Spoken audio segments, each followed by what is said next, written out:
Marpaung dan atau Ustadz Sarung kalau di sini. Beliau adalah anak mantan kepala desa Serampah, anak Pak Haji Suhedi Marpaung. Jadi beliau berdakwah di pelosok desa, di kaum minoritas yang sudah 8 tahun. Di sini dakwah dari satu tempat ke tempat yang lain, jalannya luar biasa kawan-kawan sekalian. Tapi keikhlasan beliau dakwah di sini, mengajar ngaji, mengurus masjid. Bahkan sekarang beliau mengembangkan dakwahnya kemana-mana sampai beliau melaksanakan ruqyah. Andai ada yang memang meminta bantuan beliau untuk diruqyah. Jadi luar biasa. Kita tanya-tanya sedikit tentang keseharian beliau. Ustadz Fadli. Ya, Ustadz. Dakwah di pelosok dan di kaum minoritas itu kan pasti punya begitu banyak rintangan. Betul. Ustadz Fadli, yang paling berat menurut Ustadz Fadli tantangan dakwah di kaum minoritas itu apa? Yang paling berat yang pernah saya rasakan selama ini tantangannya perjalanan malam, Ustaz. Karena di sini memang melewati hutan atau melewati jalan yang gelap. Kemudian kita tidak tahu keadaan kendaraan kita.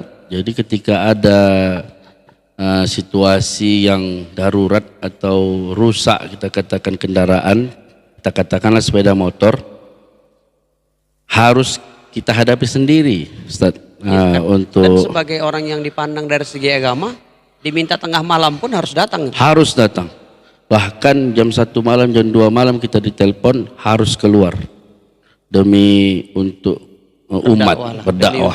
Iya. Tapi kawan-kawan jangan samakan atau jangan bandingkan.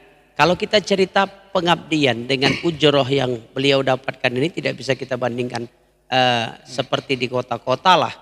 Karena beliau mengatakan bahwa mutlak dakwah beliau ini ikhlas karena Allah. Andai ada yang dititipkan itu hanya hadiah yang diberikan. Tapi Ustadz Fadli 8 tahun lah.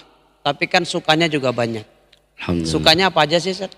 Sukanya terkadang kita kalau mengisi pengajian itu kebiasaan di sini alhamdulillah dibawakan makanan seperti lontong. Dibawakan lontong saja sudah sangat bahagia. Alhamdulillah, karena jarang memang yang buat makan seperti itu gitu. Biasanya bahkan tangan kosong aja kita pulang, tidak membawa apa-apa. Bahkan perjalanan dari rumah itu bisa 2 jam 3 jam sampai ke tempat dakwah. Hanya untuk mendapatkan lontong. Bukan mendapatkan lontong juga, hanya untuk dakwah dan bonusnya lontong. Alhamdulillah, kadang-kadang lontong. Latar belakang atau maksud saya apa yang pada akhirnya membawa Ustadz Fadli sampai ke kampung pertapakan sini? Sebenarnya dari awal kita kembali ke cerita pertamanya saya bisa menuju kampung ini. Dukungan dari orang tua, Ustaz. Jadi dulu saya ditanya oleh masyarakat atau jemaah untuk menjaga atau mengurus masjid. Artinya jadi nazir masjid, menjadi imam khotib, kemudian membersihkan masjid, dan untuk jemaah lah kalau ada mengajar ngaji kan, kalau ada juga umpamanya kayak doa kan, wirid dan lain sebagainya. Itu awalnya dulu umat di sini meminta saya untuk menjadi dai di sini atau menjadi, kita katakanlah, berdakwah di kampung minoritas pelosok ini kan. Itu awalnya. Awalnya. Lalu kemudian saya tanya sama orang tua, Ustaz. Saya tanya sama ayah. Dan saya terkejut karena saya kira ayah melarang. Dan alhamdulillah ketika saat itu saya tanya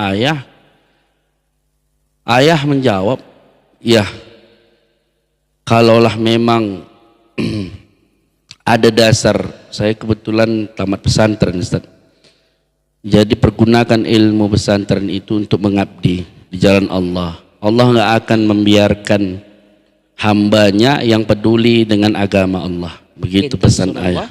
Yang surkum, insya Allah. Yang membela agama Allah, Allah akan membelanya. Jadi itulah yang saya yakini sampai sekarang. pesan dari ayah sampai ayah innalillahi wa inna ilaihi raji'un, ayah sudah meninggal Ustaz. Ya, saya Ya. mungkin tidak paham ya apakah Ustadz Fadli tahu atau banyak yang tahu, karena ayahnya Ustadz Fadli ini Pak Haji Suhedi Marpaung itu kawan dekat saya. Jadi sebelum meninggal ayah itu Ustadz Fadli itu bicara dengan saya, dia bilang tuh begini, dulu ketika anak saya Fadli Marpaung itu kecelakaan, dia bilang itu menghabiskan banyak uang Ya. untuk biaya perobatannya, saya bakal jual rumah kata beliau. Pada saat itu saya merasa anak saya itu adalah orang yang membuat saya harus mengeluarkan banyak uang. Tapi dia katakan, tapi hari ini ternyata itu satu jalan Allah memberikan kebahagiaan kepada saya, karena akhirnya saya melihat anak saya itu berubah dan sekarang jadi ustadz. Jadi dia bangga anaknya sekarang menjadi pendakwah, walaupun dakwahnya masih di kaum minoritas, tapi bangga dan senangnya ayah itu disampaikannya kepada saya, bahwa saya bangga lihat anak saya sekarang mampu jadi imam sholat, mampu mengumandangkan azan, mampu menjadi pendakwah ceramah di mana-mana. Ustadz Fadli, dakwah kan sudah mulai jauh nih ke Banjahe, Brastagi, Kabupaten Karo, bahkan sekali-sekali ke Medan. Apa impian terbesar menjadi seorang dai? Sebenarnya impiannya tidak banyak Ustaz. Yang pertama, saya ingin membahagiakan kedua orang tua saya di alam kuburnya Ustaz. Insya Allah ketika saya berdakwah dan mensyiarkan agama Islam, khususnya saya yakin amalan-amalan yang saya lakukan ketika saya mengajarkan ilmu agama Islam akan mengalir pahalanya kepada kedua orang tua. Karena saya ingat jasa orang tua yang begitu besar khususnya kepada saya. Saya anak yang pertama, kebetulan kami 3 orang bersaudara. Sayalah bisa dikategorikan anak yang terus diperjuangkan dari orang tua, khususnya Dari ayah. ketiga anaknya. Dari ketiga anaknya, karena kebetulan kami jauh Ustaz. Dari saya ke anak yang nomor 2 jauh umurnya. Jadi termasuklah dia mengusahakan saya untuk masuk ke pesantren. Kemudian yang Ustaz ceritakan tadi, saya kecelakaan. Dia yang mengusahakan saya untuk berobat yang begitu banyak memakan biaya. Jadi jasa-jasa ayah dan ibu tadi itu yang impian saya ingin saya balas dengan dakwah saya di Tanah Karo ini. Insya Allah akan membahagiakan ayah dan ibu di sana. Itu keinginan. Itu keinginan saya. Insya Tapi Allah, Ustaz. impian, adakah kepingin mungkin seperti saya nih? Ada cita-cita saya yang hari ini saya pikir bukan tidak dikabulkan Allah, tapi belum dikabulkan. Saya kepingin khutbah di Istiqlal Jakarta, itu impian saya tuh. Ustadz Fadli kan sebagai pendakwah pasti kepingin, aku suatu hari tuh pengen dakwah di sini. Gitu. Ya. Kalau impian saya, Ustaz, saya ingin naik haji Ustaz, atau umroh. Naik Itu haji. memang Mudah-mudahan impian. Allah ijabah. Amin ya Allah. Karena kemarin kawan-kawan ketika kita podcast dengan Ustadz Anugerah Cahyadi atau Ustadz Ucai, tidak lama kita podcast beliau lolos ke aksi Indosiar, dan alhamdulillah beliau bilang di podcast ini kepingin untuk ngumrohkan ayahnya, dan alhamdulillah pemerintah Kabupaten Batubara pada saat itu mengumrohkan ayahnya, dan Allah mengijabah doanya. Harapan saya, doa kami lah terbaik, mudah-mudahan Amin ya Allah. Allah mengijabah doa Ustadz Fadli bisa Amin. berangkat ke tanah suci Mekah, Amin bisa ya Allah. melaksanakan ibadah umroh. Itu impian terbesar. Impian terbesar. Iya, Ustadz Fadli, ada nggak sih rencana balik ke kampung halaman? Kalau rencana balik sih belum Ustaz. Karena saya merasa tugas saya di sini masih banyak.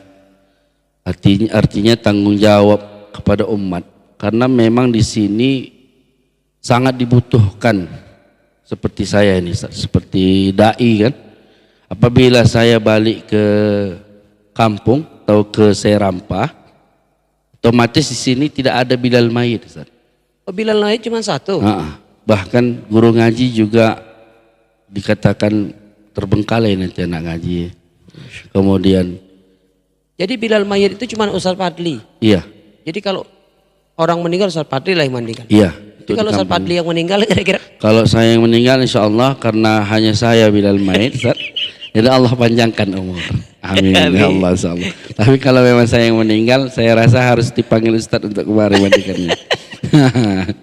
Jadi Insya Allah. Ustaz Fadli ada amanah untuk jaga masjid atau bersih-bersih masjid begitu ya. Jadi kan 5 waktu harus di sini. Kemudian ngajar ngaji juga di sini gitu ya. Jadi kalau ketika dakwah gimana masjidnya? Jadi kebetulan di sini saya beberapa tahun sudah membentuk kader, Ustaz. Dari mulai orang tua yang bisa imam, kemudian azan, seperti anak ngaji kan. Hampir rata anak ngaji sudah bisa azan, Ustaz, insyaallah. Jadi ketika saya dipanggil untuk ke desa lain yang membutuhkan waktu, bisa juga dikatakan bermalam, seperti ke desa-desa yang lumayan jauh, itu kader tadi yang mengurus masjid dan membersihkan masjid. Karena saya tahu tanggung jawab saya sebagai dai bukan hanya untuk kampung ini saja, Ustaz. Karena kita khususnya di Tanah Karo ini, seluruh Kabupaten Karo membutuhkan dai yang sangat minim jumlahnya, Ustaz. Di sini sangat minim. Sangat